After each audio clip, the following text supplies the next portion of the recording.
All right, we're back. This video, we're going to talk about levels of proficiency.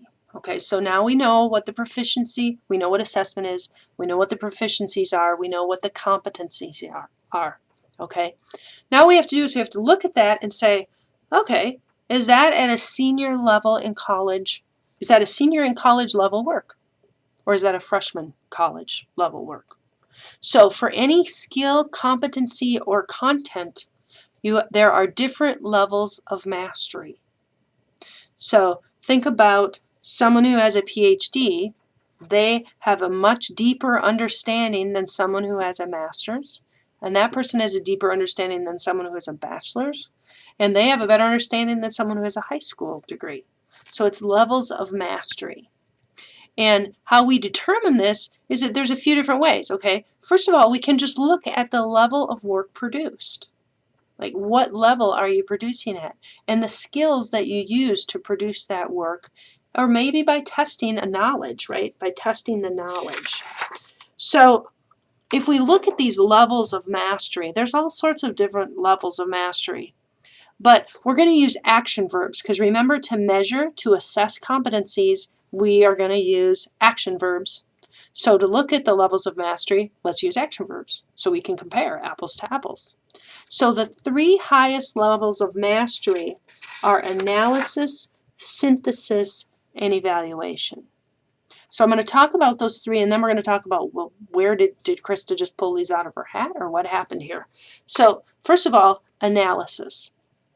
Analysis is your ability to take an idea or a concept and basically break it down into its pieces, okay, and find generalization in those pieces. So words that action verbs associated with analysis is appraise, calculate, categorize, contrast, examine, question, outline, divide.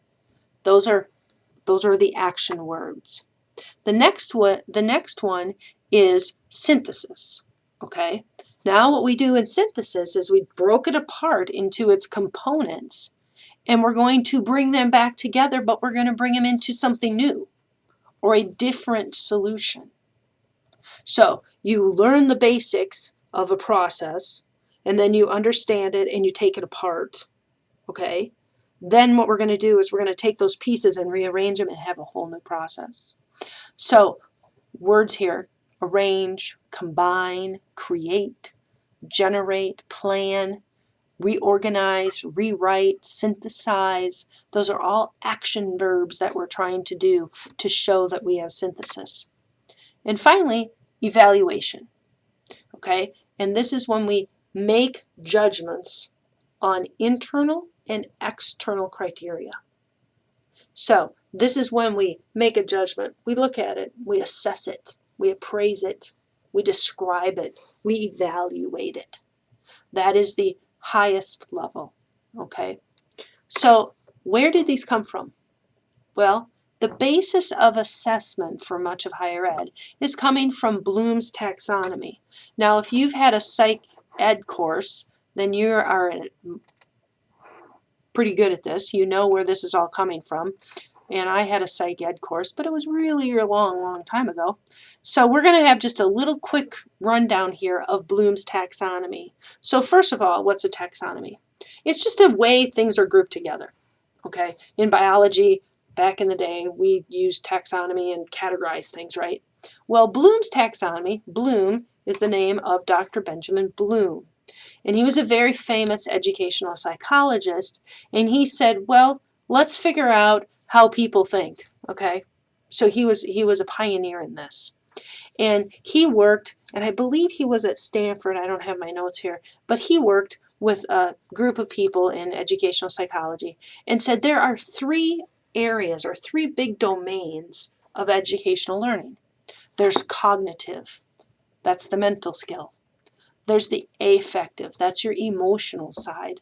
And then there's psychomotor, that's your physical ability, right? Well, imagine in higher ed, we are concerned with the cognitive side of the house. So we're concerned with the mental side of the house. So what he did is he created a taxonomy. And it's like a pyramid. You can't go to the top unless you work your way up, okay? So you have to start with the foundation and then you move your way up. Wow, look at this. 3 words we just looked at. Analysis, synthesis, evaluation. Now, this taxonomy is, I like, those are kind of the categories. I like these words, though, to describe it. So if you know something, you recall it. You can recall it. My 3-year-old nephews can look at their names and say, Ben, Sam. They don't really understand it. They just know that their name is B-E-N and it looks like that word. Now, when they begin understanding an alphabet, they will understand that they can put 3 letters together, B-E-N, and make Ben. They're going to understand those letters. Then, as they get older and learn to read, they're going to apply those understanding of letters to make new words. Bob, bat, right?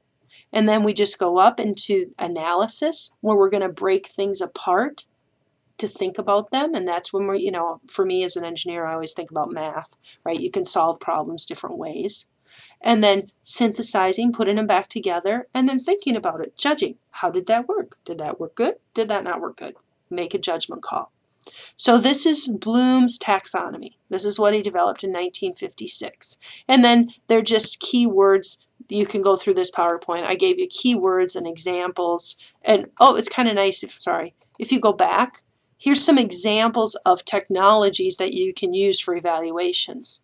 So surveying and blogging, right? So we have in 493, we will have a educational psychologist come in and talk to us about writing surveys, how to write a survey of our audience. And that's not necessarily of pre and post test of any sort of training, but I kind of look at it more on, did you teach the people you're giving the presentation to anything? It could be the pre and post test, but like in your seminar presentation, if you talk to them about your project, did they know anything about what your project was about versus what they knew in the end?